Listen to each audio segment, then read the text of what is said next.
everyone, I'm Hillary May, your Miss Delaware 2019. In just 1 year of competing in the Miss America organization, I've earned nearly $16,000 in scholarships. I'm so thankful for these scholarships because they've helped me pay for my education. Education, which I'm so excited to bring you a small piece of today.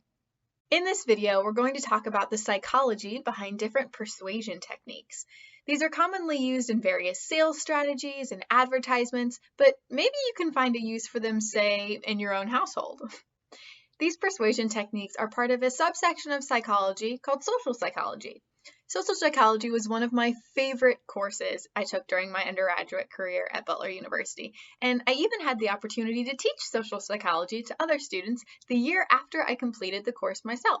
This year's Miss America 2020 is so excited about this video series, and we can't wait to keep sharing new videos and information with you to keep you entertained, having fun, and even learning a little. So, without further ado, let's get started. There are 5 main persuasion strategies that we're going to go over today.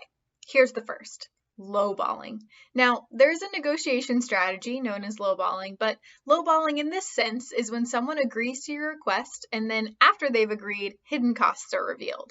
For instance, you ask your mom if she can drive you to the movies so you can go with your friends, and she says yes. Then, right before you're about to leave, you tell her that you need to pick up a few of your friends on the way, even though you knew your friends needed rides the whole time. Because your mom already agreed to drive you, she's actually much more likely to agree to pick up your friends as well, because she's already invested in the commitment that she made to you to drive her, and so she sees this added task as considerably less of an event than it would have been if you had asked for it from the beginning. Now, the next 2 strategies go pretty hand in hand with one another because they're actually exact opposites.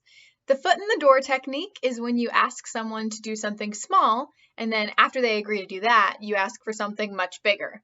And the opposite of foot in the door is called door in the face. Door in the face is when you start with a huge, outrageous request and then follow it up with a smaller request that you really want. Let's say you want a teacher to give you extra time to complete a homework assignment. You could initially ask for a week extension, much more time than you really need. Then, if your teacher says no, you can follow up by asking for a simple 2-day extension, like the time you really needed. The next strategy is a classic sales technique that you see all the time in infomercials. It's called the "that's not all" strategy. That's not all starts with an offer that seems a bit outlandish. Think $70 for a single pan.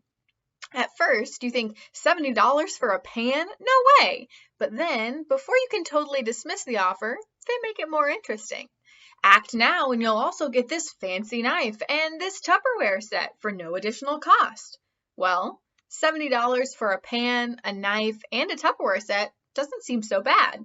And maybe it's not, but just a second ago, there was no way you were spending that $70, and now they at least have you thinking about it. The last strategy is something that, unfortunately, we do to ourselves. It's called the self-perception effect. The self-perception effect outlines the way we make decisions based on how we view ourselves. So, if you view yourself as a true bargain hunter, you're much more likely to purchase something when it's on sale, even if you didn't set out to purchase it in the first place, because, well, it was a good deal, and you just can't pass up a good deal. But you might not have even wanted or needed that item. That's just something that you decided to purchase because of the way you view yourself as a bargain hunter. Even though it might have been a good deal, it's still getting you to spend money that you otherwise wouldn't have spent, so we need to be careful. I hope you've learned a little something from this video, a little about yourself, a little about sales strategies, and a little bit about how to be more persuasive. Thank you for tuning in to the Miss America organization for this lesson. It was really great to have you here. See you next time.